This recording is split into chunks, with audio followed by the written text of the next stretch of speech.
keutamaan malam nisfu Sya'ban. Apa ada keistimewaan malam nisfu Sya'ban? Ada banyak riwayat hadis dari Nabi SAW tentang keutamaan malam nisfu Sya'ban. Antaranya hadis pertama, hadis yang diriwayatkan oleh Imam Ahmad, Ibnu Majah, Tirmidzi, Ibnu Hibban. Dan Ibnu Hibban mengatakan hadis ini adalah sahih. Kita yakin Ibnu Hibban pengetahuannya tentang hadis jauh di atas kita. Beliau mengatakan hadis ini sahih. Biarpun pada akhirnya dikatakan oleh orang lain itu hadis tidak sahih. Yang jelas Ibnu Hibban sendiri mengomentari hadis ini adalah hadis sahih. Ana Aisyah dari Sayyidah Aisyah radhiyallahu ta'ala anha qalat, beliau berkata, faqadtu Rasulullah.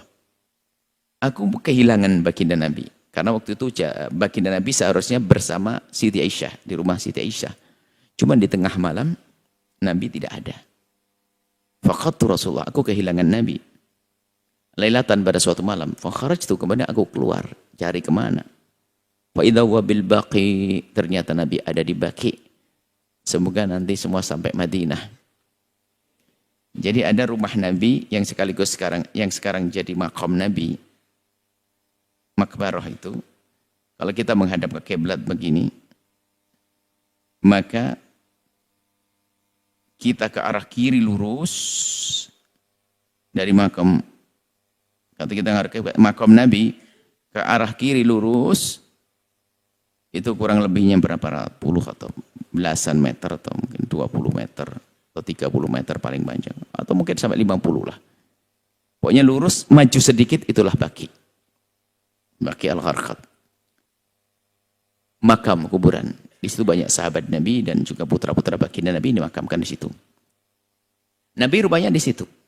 Faqala, kemudian Nabi berkata, akunti takhafina ayyahifallahu alaiki wa rasuluh. Kenapa Aisyah? Kau takut disia-siakan kau? Kenapa nyari di sini? Qultu ya Rasulullah, ini rantu annaka ataita ba'da nisa'ik. Aku kira kau ke rumah yang lain ya Rasulullah.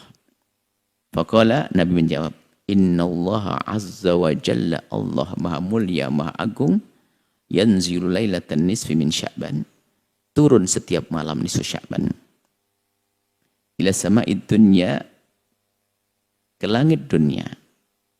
Nah, makna nuzul di sini harus dijelaskan oleh para ulama. Bukan Allah turun, memerintahkan malaikat-malaikatnya. Yang turun adalah rahmatnya. Karena Allah tidak memerlukan tempat. Dan Allah, jangan katakan Allah bertempat. Jika ada kalimat-kalimat yang seperti ini harus segera kita maknai yang sesuai dengan keagungan dan kemuliaan Allah. Kemudian Allah menyeru, dalam riwayat lain menyeru. Malaikat yang menyeru. Wa yakfiru, kemudian Allah mengampuni li aktsar min adadi sya'ri ghanami kilab. Kemudian Allah setelah saat itu mengampuni dosa-dosa hambanya yang dikatakan sebanyak rambut bulu domba Bani Kilab. Bani Kilab itu satu kabilah yang punya kekayaan banyak, jadi binatang ternaknya banyak. Maksudnya apa? Orang yang paling banyak binatang ternaknya disebut oleh Nabi, dan bukan binatangnya, bulunya. Bulunya kan banyak banget, ternaknya banyak. Maksudnya apa? Mubalaghah. Bahwasanya Allah mengampuni dosa hambanya yang sangat banyak sekali. Berarti malam ini Sya'ban ada sesuatu yang istimewa. Sampai Nabi perlu datang ke tempat khusus Baqi. Memangnya kalau ke Baqi harus nongkrong begitu? Kemudian Nabi berbicara tentang pengampunan, Nabi nongkrong begitu? Ya nggak kebayang dong kalau seperti itu. Tentu ada. Yang dilakukan apa sekedar keluar. Nah, maka harus kita pahami, Nabi seorang abid, ahli ibadah. Tentu ada hal yang dilakukan dari kebaikan-kebaikan. Yang jelas ini menunjukkan bahwa di malam itu ada sesuatu. Malam itu ada sesuatu. Riwayat lain, Ali bin Abi Thalib dari Sayyidina Ali bin Abi Thalib qala qala Rasulullah bersabda, "Idza kana lailatul nisfi min Sya'ban," jika ada malam nisfu Sya'ban, qumu lailaha wa sumu naharaha, sianglah puasalah kamu di malam harinya dan siang harinya. Sengaja kami sebutkan di sini, ya. Wa sumu naharaha fa inna Allah ta'ala yanzilu fiha li ghurubi syamsi ila sama'i dunya, karena Allah turun setelah menjelang maghrib ke samai dunia, ke langit dunia, wa yaqulu ala min mustafil laili, yang disuruh ini menyeru malaikat. Allah menyeru, tapi nanti diperintahkan malaikat menyeru, ala min mustaghfirin fa aghfirullah. Siapa yang minta ampun akan aku ampuni. Ala min mustarzikin, ala min mustaghfirin, mustarzikin. Misalnya haratnya salah.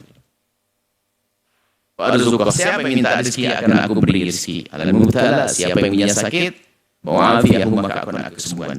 Ala kada hatta yatlu asyam fajru.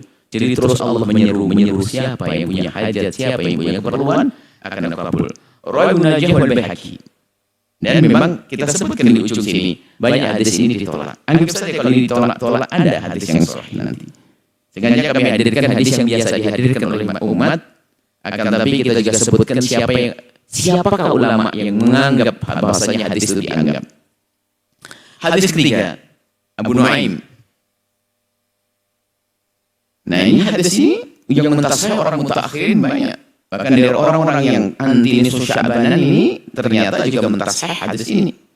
Hadis Abu Nuaim ini, an Mu'ad bin Jabal, dari Sayyidina Mu'ad bin Jabal, an Nabi, dari baginda Nabi sallallahu alaihi wasallam.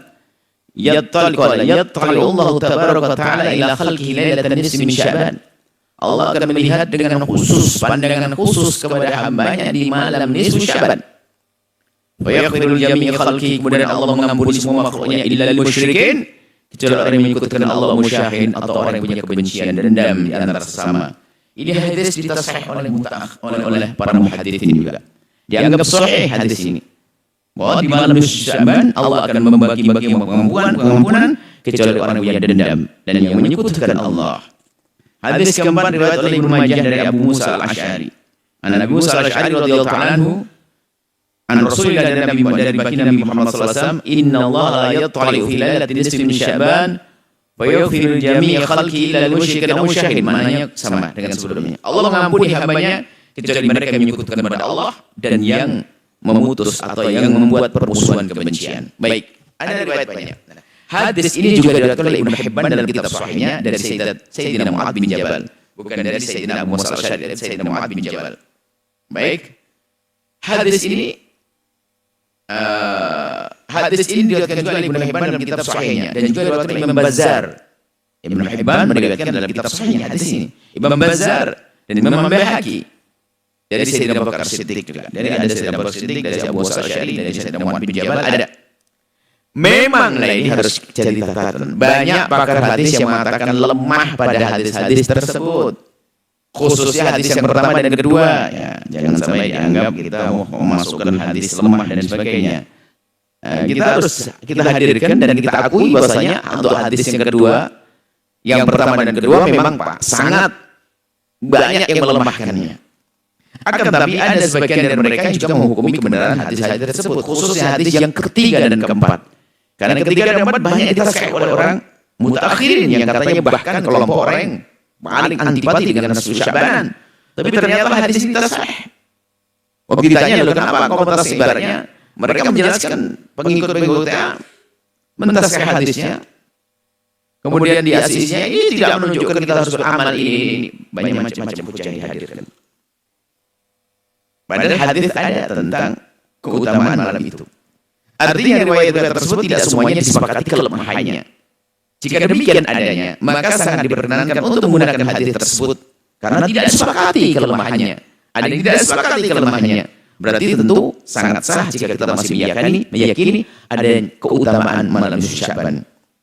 Tujuannya adalah untuk mendorong orang agar beramal baik. Baik, kemudian dari riwayat semacam itu, yang dhaif ada. Tentunya yang dhaif setelah mengerti dibuang. Tapi kan tidak semuanya lemah. Ada yang sahih, maka dari dasar yang sahih inilah muncul pendapat-pendapat ulama empat mazhab. Ulama empat mazhab.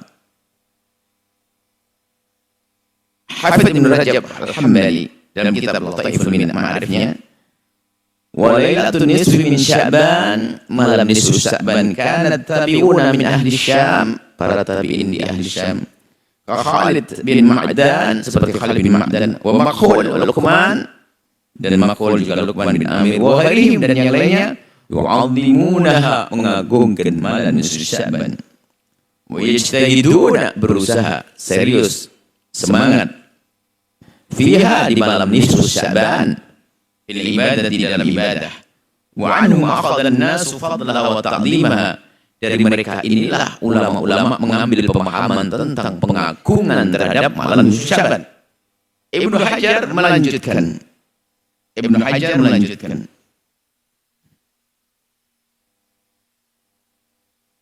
Kata beliau, wakhtalafa ulama'u ahli Syami fi sifati ihya'iha ala qawlaini. Cuman setelah mereka bersepakat bahwasanya orang pada menghidupkan malam nisfu Sya'ban, kemudian mereka bertanya cara menghidupkannya gimana? Ada dua model. Ahadima salah satunya annahu yustahabu ihya jama'atan fil masjid. Sebaiknya dilakukan rame-rame di masjid biar yang malas jadi semangat. Karena Khalid bin Ma'dan, Luqman bin Amir wa ghairuhuma, Khalid bin Ma'dan, Luqman dan yang lainnya yalbasuna fiha ahsana thiyabihim. Pakai baju yang sangat bagus. Yatabakharuna, dikasih buhur biar harum. Wa yaktahiluna, pakai celak biar menghormati muliakan. Wa yakumuna fil masjid, melaksanakan ibadah di masjid lailatahum tilka, di malam itu. Oh, Faqum dan sama juga melakukan yang serupa Ishaq bin Rahawih. Bidzalika, Imam Ishaq melakukan juga. Waqala fi qiyamiha fil masjid di jamaah laysa dzalika bid'ah. Kemudian mengatakan bahwasanya jika ini dilakukan rame-rame di masjid bukan sebuah kesalahan. Qala Syafi'i, Imam Syafi'i berkata, Balaghana anna du'a yustajabu bi khamsi layalin. Aku mendengar kabar bahwa doa itu dikabul 5 malam. Lailatul Jum'ati, malam Jumat, wal Aidain, malam 2 hari raya, wa awal Rajabin, permulaan bulan Rajab, wa nisfi Sya'ban, malam pertengahan bulan nisfi Sya'ban. Imam Zahabi dalam kitabnya Tadhkiratul Huffaz di saat menjelaskan biografi Ibnu Asakir berkata, Abul Qasim bin Asakir itu sahibut tasannif yang punya banyak karangan. Qala waladu al-muhaddits Bahauddin al-Qasim. Anaknya berkata, Kana abi, yakni Ibnu Asakir rahimahullah taala, beliau itu muadhiban. Siapa Ibnu Katsir? Ibnu Asakir. Siapa yang tidak tahu Ibnu Asakir? Putranya bercerita, ayahku muadhiban, terus-menerus istiqomah. Alal jamaati, dalam melaksanakan salat dalam berjamaah, berkumpul, wa tilawati, dan membaca. Yakhtimu kulla Jum'atin, setiap malam Jumat. Wa yakhtimu fi Ramadan, dan menghatam ke Ramadan kulla yaum. Di setiap Ramadan, setiap hari menghatamkan Al-Quran Allah. Wa ya'takifu fil manar syarqiyati, kemudian i'tikaf di menara bagian timur. Ini di jami' min jami' di Masqah, di masjid jami' di Damaskus sana. Wa kana katsirun nawafili, ayahku senang melakukan salat sunnah wal adhkar, baca zikir. Wa yuhyi lailatan nisfi min Sya'ban, dan juga menghidupkan malam nisfu Sya'ban. Wal 'id, malam hari raya, bis salati wa dzikri, dengan melakukan salat dan zikir. Ada salat, ada zikir, ada. Kemudian berkata Imam Ibnu Hajj dalam kitabnya Al-Madkhal, wa bil jumlah, kesimpulannya, hadhihi lailatu, malam ini adalah, wa illam takun lailatul qadri, kalaupun lailatul nisfu Sya'ban, malam nisfu Sya'ban, kalaupun bukan lailatul qadar, akan tapi falha fadlun adimun, yang jelas ada keutamaan yang agung, wa khairun jazimun, kebaikan yang besar. Bahkan salaf radhiyallahu ta'ala anhum, para salaf, semoga Allah berikan keridhaan kepada mereka, yu'azzimunaha, yusyammirunaha, mengagungkannya dan bersemangat menghidupkannya.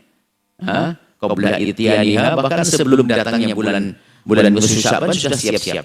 Pemata'tihim, tidak datang bulan Sya'ban, nisfu Sya'ban kepada mereka, tidak datang malam nisfu Sya'ban illa wahum, kecuali mereka sudah mutahibuna, siap-siap liliqaiha, untuk menemui malam nisfu Sya'ban wal qiyam bi hurmatiha, dan untuk melaksanakan hak-hak mengagungkan bulan Sya'ban.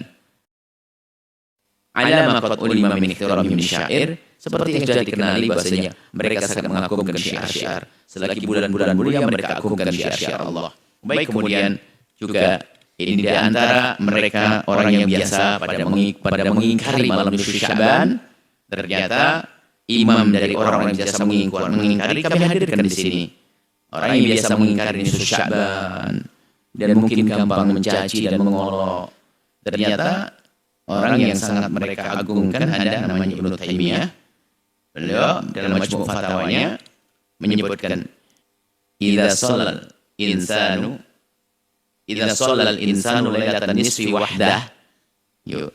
Kalau ada orang sholat, berarti ini yang menyebut harus disalahkan juga kalau memang amalan nisfu Sya'ban sebuah kesalahan. Kalau ada orang sholat lailatan nisfi min Sya'ban di malam nisfu Sya'ban wahdahu sendirian, atau fi jama'atin atau rame-rame khassatin jamaah khusus di rumahnya atau di masjidnya, kama kana yaf'alu tawa'ifu minal muslimin, seperti yang dilakukan oleh kelompok-kelompok muslimin di mana-mana, fa hasan. Ini hal yang baik. Bukan bid'ah, hal yang baik menghidupkan nisfu Sya'ban. Kemudian dalam kitab yang sama disebutkan dilanjutkan amma lailatul nisfi, adapun malam nisfu Sya'ban faqad ruwiya, telah diriwayatkan fi fadliha keutamaan hadits wa athar, ada hadis-hadis wa atharu. Wa nukila an ta'ifatin, jadi dinukil dari sekelompok orang minas salafi, dari salaf pendahulu, orang dulu, annahum kanu yusalluna fiha, mereka melakukan salat di malam nisfu Sya'ban. Wa salatul rajuli fiha wahdah, ada salatnya seseorang sendirian, Qataqaddamahu fihi salafun, ada contohnya dari pendahulu. Walau fihi hujjatun, ada hujjahnya. Fala yunkar, itulah jangan diingkari. Amma sholatu jama'atan, adapun sholat jamaah kalau sendiri-sendiri malam Sya'ban, sudah biasa. Cuman kata Ibnu Taimiyah ini, kalau malam Jumatnya, kalau jamaahnya, fa hadza mabniun ala qaidah 'amma fil ijtima', ini masuk dalam kaidah umum di dalam perkumpulan. Kaidah 'amma fil ijtima' ala ta'ati wal ibadati, dan seterusnya. Ada kaidah bagaimana tata krama dalam aturan-aturan ibadah. Jadi itu untuk sendiri, artinya malam itu juga diakui kebaikannya malam nisfu Sya'ban. Dan tidak kita lanjutkan karena panjang ini, yang jelas seperti itu. Kemudian katanya lagi apa? Lailatul nisfi min Sya'ban faqad ruwiya fi fadliha min ahadits marfu'ah wal athar. Keutamaan malam nisfu Sya'ban telah banyak riwayat dari hadis dan athar, perkataan para sahabat dan para tabi'in. Yaqtadi, yang menghantarkan kepada satu kesimpulan, annaha lailatun mufaddalatun, bahwa itu malam yang utama. Wa anna minas salafi man kana yakhusuha bis-sholati fiha, ada orang salaf dulu mengkhususkan dengan salat di dalamnya. Wa shaumu syahri Sya'ban qad ja'at fihi, adapun puasa bulan Sya'ban telah datang riwayat ahadits sahihatun, hadis sahih. Wa minal ulama'i, sebagian ulama minas salaf, dari salaf, min ahli Madinah, dari ahli Madinah, wa ghairi minal khalaf, dan orang-orang akhir, man angkar, padahal ada yang mencoba mengingkari keutamaannya, wa tu'ana, mencoba mencacat atau menganggap cacat fil ahaditsil waridati, dari hadis-hadisnya. Ada akhir-akhir orang yang mencoba meragukan kebenaran hadis tersebut. Kahadits innallaha yaghfiru fiha li'aktsar min adadi sya'ri wa nabani kilab, seperti hadis ini, harokatnya salah. Seperti hadis bahwasanya Allah akan mengampuni dosanya orang yang sangat banyak. Waqala la farqa bainaha wa baina ghairiha. Waqala la farqa bainaha wa baina ghairiha. Kemudian setelah itu, setelah mengatakan bahwasanya itu hadis dhaif, lemah, kemudian mengatakan malam nisfu Sya'ban enggak ada bedanya dengan malam yang lainnya, enggak ada keistimewanya. Ini ada orang akhir zaman belum menyadari, dan zaman itu sudah mulai ada orang-orang begitu. Lakin alladhi alikatu min ahli ilmi, tapi kebanyakan dari ahli ilmu, berarti mereka tadi hanya orang-orang apa aja. Kalau ahli ilmu kebanyakan, aktsaruhum min ashabina, atau kebanyakan dari ashabina, wa ghairihim ashabina madhab Hambali wa ghairihim, dan lainnya, ala tafdhiha, mengatakan keutamaannya bulan malam Sya'ban. Wa alayhi yadullu nasu Ahmad, begitulah yang telah ditunjukkan oleh ungkapan nasnya Imam Ahmad bin Hanbal, dita'addudil hadits waridati fiha, karena berbilang atau banyaknya hadis-hadis yang datang menerangkan tentang malam Sya'ban. Wa ma yasduqu dzalika min al-athari salafiyati, dan juga adanya kebenaran wa yasduqu dzalika al-athar min al-athari, dan juga ada daripada ungkapan-ungkapan para ulama-ulama terdahulu. Waqad ruwiya ba'du fadailaha, dan telah diriwayatkan tentang sebagian keutamanya fil masanid, kan musnad sunan, dan kitab-kitab hadis. Wa in kana wudi'a fiha asya' ukhra, biarpun ternyata memang ada hadis-hadis palsu yang dibuat. Tapi kan dengan adanya hadis palsu bukan berarti ini harus dibuang. Karena apa? Ada hadis yang benar, kecuali hadis yang palsu semuanya. Baik. Kemudian ada pengingkaran dari Ibnu Taimiyah yang disebutkan dalam kitab. Ada pengingkarannya memang ada. Tapi pengingkaran dari sisi ini. Amal ijtima'u fil masajid ala salatin muqaddaratin kal ijtima' ala mi'ati rak'atin Bi qiraati alfi qul huwallahu ahad. Adapun berkumpul di masjid lalu dengan salat, dengan salat dengan bilangan tertentu, membaca qul huwallahu daiman rafada bid'atum lam yastahibbu ahadun min al-a'immati wallahu alam, itu yang diingkari. Jadi yang diingkari Ibnu Taimiyah adalah melakukan salat dengan cara yang seperti itu tadi. Baca qul huwallahu sampai berapa 1000 kali dan seterusnya. Itu yang diingkari. Itu kan pengingkaran dulu. Apakah pengingkarannya menjadi benar? Belum tentu. Karena salat boleh saja. Salat kapan saja boleh. Yang jelas secara umum, beliau juga mengakui bahwasanya malam itu malam baik, malam istimewa, dan para salaf melakukan ibadah. Lah hal yang semacam ini kan sangat jelas. Akan tapi permasalahannya di mana? Lihat kesimpulan yang kami tuliskan. Bagi siapapun yang ingin menyampaikan kebenaran harus jujur dan amanah. Karena ada ancaman yang hukuman berat dari Allah bagi para pengkhianat. Sebab ada sebagian kaum muslimin yang mendustakan semua hadis yang berkenaan dengan keutamaan bulan Sya'ban dan menghidupkan malam nisfu Sya'ban. Sungguh dikhawatirkan mereka akan dihukum oleh Allah karena telah berdusta atas nama Nabi Muhammad. Padahal ada hadis sahih bilang dusta semuanya. Memang ada beberapa riwayat palsu tentang keutamaan menghidupkan malam nisfu Sya'ban. Kita tidak pungkiri adanya hadis palsu. Oleh karena itu bagi orang yang takut kepada Allah haruslah jujur dan riwayat palsu harus dibuang. Dan jika ada riwayat yang telah dianggap benar sahih oleh ahli hadis, maka tidak ada bagi kita kecuali menginsyafi dan menerimanya. Bahkan jika seandainya tidak ada riwayat yang benar dan hanya ada satu dhaif, maka hal itu disebut oleh para ulama masih bisa digunakan untuk maju amal baiknya. Hadis dhaif, fadhail amal, dengan syarat-syarat yang tentunya. Apalagi sudah terbukti ada beberapa ahli hadis yang menghukumi kesahihannya. Seandainya hadisnya semuanya maudhu kecuali satu yang dhaif, dengan dhaif saja asalkan tidak parah dhaifnya, masih bisa kita jadikan sandaran untuk memacu orang dalam beribadah. Bagaimana jika ternyata ada hadis sahih? Kenapa kok menjadi bid'ah menghidupkan malam Sya'ban? Telah disebutkan sebagian dari perkataan ulama-ulama yang menyuruh untuk menghidupkan malam Sya'ban dengan zikir, salat dan lainnya. Maka jika ada orang di akhir zaman ini, ingat, jika ada orang di akhir zaman ini yang berkata dengan lantang bahwa ulama terdahulu tidak pernah mengatakan bahwa menghidupkan malam nisfu Sya'ban adalah ini, coba, ya. Maka jika ada orang akhir zaman ini yang berkata dengan lantang bahwa ulama terdahulu tidak pernah menghimbau, ingat, jika ada yang berkata bahwa ulama terdahulu tidak pernah ada yang menghimbau untuk menghidupkan malam Sya'ban, kemudian setelah itu sudah berdusta begitu, mengatakan ulama dulu gak ada menghimbau, kemudian mereka mengatakan kebalikannya, menghidupkan malam nisfu Sya'ban adalah bid'ah. Wah, ini kacau. Kalau ada orang begitu mengatakan bahasanya menghidupkan malam nisfu Sya'ban adalah riwayat tidak benar semuanya, atau ulama tidak pernah mendukungnya, kemudian setelah itu mengatakan menghidupkan malam nisfu Sya'ban adalah bid'ah, maka orang ini adalah salah satu dari dua. Yang pertama, mereka adalah orang yang tidak mengetahui para ulama salaf, tidak tahu yang dibaca buku apa.